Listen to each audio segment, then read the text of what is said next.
ஃபோட்டோகிராஃபரா போயிட்டு அண்ணனுக்கு அவரா மைக் கொடு, மைக் வாங்கிக்கோ. அதாவது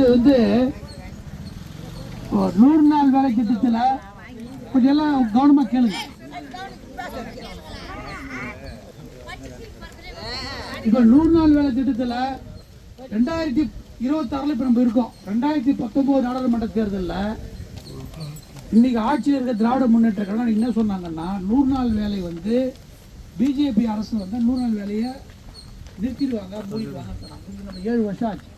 7 வருஷமா பல குறைகள் இருந்தாலும் 100 நாள் வேலை நடந்துட்டு இருக்கு. பிஜேபி அரசாங்கம் மூடல. ஆனால் திமுக அன்னைக்கு 2019 போய் சொன்னாங்க.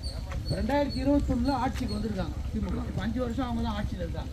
இந்த 5 வருஷமா 2021 அவங்க தேர்தல் வாக்குறுதி சொன்னாங்க 100 நாள் வேலையை 150 உயர்த்துறன்னு சொன்னாங்க. உயர்த்தலை. அதே போல் 100 நாள் வேலையை கூலி 300 ரூபாய் ஆக்குறாங்க, அதையும் ஆக்கலை.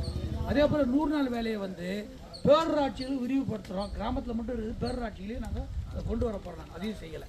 இப்போ தேர்தல் வாக்குறுதி இந்த திமுக அரசு நிறைவேற்றலை, அதை உங்களுக்கு சொல்லணும். அதே போல் இன்றைக்கி சட்டமன்ற எதிர்க்கட்சி தலைவர் அதிமுக பொதுச் செயலாளர் எடப்பாடி கே பழனிசாமி அவர்கள், எடப்பாடியார் அவர்கள் அந்த 100 நாள் வேலையை மத்திய அரசாங்கத்தில் பேசி 125 உயர்த்தியிருக்கார். அது ஏப்ரல் மாதம் உங்களுக்கு நடைமுறைக்கு வரும்.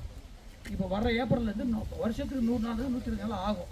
அதே போல் 2026 தேர்தலுக்கு பிறகு 125 நாளை நான் 150 உயர்த்துறேன்னு சொல்லி தேர்தல் வாக்குறுதி கொடுத்துருக்காரு. அந்த நோட்டீஸ் தான் உங்களுக்கு கொடுத்துருக்கோம், அதை பாருங்கள்.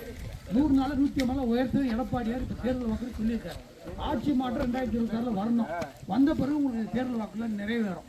அதே போல் இந்த அம்மா எனக்கு வீடு இல்லைன்னு சொன்னாங்க. எடப்பாடியார் தேர்தல் வாக்குறுதியாக அனைவருக்கும் வீடு கட்டும் திட்டம் மூலமாக எல்லாருக்கும் வீடு கட்டித்தரேன் சொல்லியிருக்காரு. அதே போல் தாழ்த்தப்பட்ட மக்கள் இருந்தாங்கன்னா அவங்களுக்கு குடும்பம் 2ஆக பிரிஞ்சுது. அதை பிரிஞ்சுன்னா கல்யாணம் ஆகி தனியாக போகிறாங்க போனால் அவங்களுக்கு தனி ரேஷன் கார்டு, தனியாக இன்னொரு வீடு. இதுவும் அரசே சொந்தமாக இடம் வாங்கி வீடு கட்டித்தர அறிக்கையும் சொல்லியிருக்காரு. அதுபோல் வருஷத்துக்கு 3 சிலிண்டர் எல்லா குடும்பங்களும் சமையல் பண்ணுறது இல்லை, காசு கொடுக்க தேவை. 3 சிலிண்டர் வருஷத்துக்கு இலவசம். அதே போல் 2000 ரூபாய், இப்போ 1000 ரூபா ஓய்வு தொகை, இது பெண்களுக்கு உதவித்தொகை தராங்கல்ல, அது 2000 ரூபாயா உயர்த்துறதையும் இன்னைக்கு எடப்பாடியார் தேர்தல் அறிக்கையில் சொல்லியிருக்காரு. இதெல்லாம் திட்டங்கள். கல்வி கடன் முழுமையாக ரத்து. 2000 ரூபாய் மாதந்தோறும் தரேன்னு சொல்லியிருக்காரு. இதுக்கு முன்னாடி ஆட்சியாளர்கள் 2021 1000 ரூபாய் தரேன்னாங்க, ஆனால் அவங்க தரல. எப்போ கொடுத்தாங்க? 26 மாதம் கழிச்சு 1000 ரூபாய் கொடுத்தாங்க. அது எல்லாருக்கும் தரலாம், எல்லாருக்கும் தரல. அதில் பல குளறுபடிகள், பல பிரச்சனைகள். அதே போல் முதியோர் ஓய்வு தொகை இப்போ 1200 ரூபாய் தராங்க, அது 2000 ரூபாய் உயர்த்துறேன்னு சொல்லி எடப்பாடியார் தேர்தல் அறிக்கையில் சொல்லியிருக்காரு. இதெல்லாம் இன்னைக்கு அதிமுக பொதுச் செயலாளர் 2026 ஆட்சி மாற்றத்துக்கு பிறகு நிறைவேற்றி தரேன்னு சொல்லியிருக்காரு. இதெல்லாம் நீங்கள் கவனத்தில் வச்சுக்கணும். அம்மாவுடைய திட்டங்கள் மடிக்கணினி இந்த ஆட்சி நிறுத்திட்டாங்க, தாலிக்கு தங்கம் இந்த ஆட்சி நிறுத்திட்டாங்க.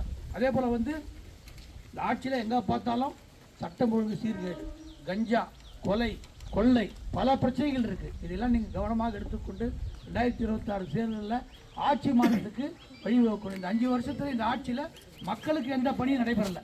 புதுசாக இளைஞர்களுக்கு வேலை வாய்ப்பு இல்லை. எங்கே பார்த்தாலும் பிரச்சனைகள் தான். இதெல்லாம் மாறணும்னா நீங்கள் ஆட்சி மாற்றத்துக்கு 2026 ரெட்டலைக்கு ஓட்டு போடணும். உங்களை பணிமுறை கேட்டுக்கொள்கிறோம். நன்றி, வணக்கம்.